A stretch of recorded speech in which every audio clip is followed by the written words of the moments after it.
Oke, halo. Nama saya Raditya Japas Marhat dari kelas 11 MIPA 2. Kali ini saya akan menjelaskan tentang materi titrasi asam basa.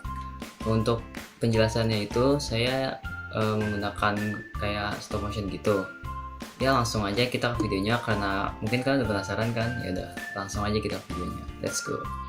Jadi apa sih itu titrasi asam basa? Titrasi adalah prosedur menetapkan kadar suatu larutan dengan mereaksikan sejumlah larutan tersebut yang volumenya terukur dengan suatu larutan lain yang telah diketahui kadarnya atau larutan standar secara bertahap. Dalam titrasi asam basa ada beberapa istilah, yaitu yang pertama ada pentiter, yaitu merupakan zat yang mentitrasi suatu asam basa yang ingin ditentukan kemolarannya. Lalu ada titik akhir titrasi, yaitu merupakan titik saat indikator asam basa mengalami perubahan warna. Lalu ada titik ekuivalen, yaitu merupakan titik saat asam basa tepat habis bereaksi. Nah, yang terakhir ada daerah perubahan pH drastis, yaitu merupakan daerah di mana saat terjadinya sedikit penambahan tetes pentiter akan mengubah warna indikator asam basa. Nah, titrasi asam basa merupakan proses penetapan kadar suatu larutan asam atau basa dengan larutan standar asam atau basa yang diketahui konsentrasinya. Lalu kenapa harus dengan larutan standar? Karena larutan yang menjadi penetrasi harus diketahui konsentrasinya yang pasti. Nah, larutan standar dibagi dua menjadi larutan standar primer dan larutan standar sekunder.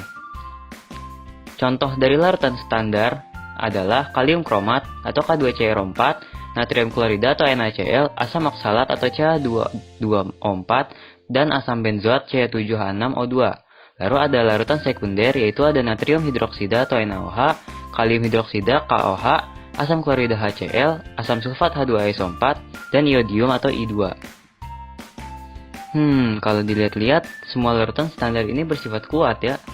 Berarti, asam lemah dan basa lemah nggak bisa jadi penetrasi karena mereka nggak mengion secara sempurna. Sebelum melakukan titrasi sampel, jangan lupa untuk menambahkan indikator untuk ngasih tahu kisaran pH suatu larutan. Nah, dalam titrasi, indikator menjadi tanda kapan kita harus berhenti menambahkan penetrasi ke dalam titrat. Saat warnanya sudah berubah, kita harus berhentiin penetrasi. Nah, perubahan warna ini akibat adanya indikator disebut titik akhir titrasi. Nah, selain titik akhir titrasi, ada yang namanya titik ekuivalen. Nah, kamu juga harus tahu, harus bisa bedain nih mana antara titik akhir dan titik ekuivalen. Lalu apa bedanya ya? Titik ekuivalen adalah titik di mana asam dan basa dalam jumlah yang sama telah tercampur dan tepat habis bereaksi. Tapi yang bisa kita amati dengan mata kita yaitu hanya titik akhir. Kalau titik ekuivalen sangat sulit. Perbedaan antara titik akhir dan titik ekuivalen ini diharapkan nggak jauh-jauh banget. Nah, sekarang jadi tahu deh. Nah, yang bisa dihasilkan di titrasi asam basa ini ada 3 jenis, yaitu ada asam kuat dengan basa kuat, lalu ada asam kuat dengan basa lemah, dan yang terakhir ada asam lemah dan dengan basa kuat.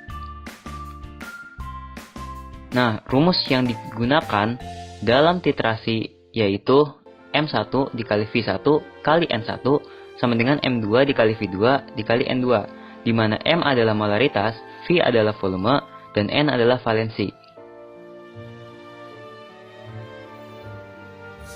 Oke, bagaimana dengan penjelasan yang tadi mengenai titrasi asam basa? Itu apakah sudah jelas atau mungkin ada yang sedikit kurang jelas? Kalian bisa komen di bawah. Mungkin segitu saja yang dapat saya tunjukkan kepada kalian untuk menambah wawasan di masa pandemi ini. Kalau kalian suka jangan lupa like dan di subrek. Nah, sampai bertemu di video selanjutnya. Peace out.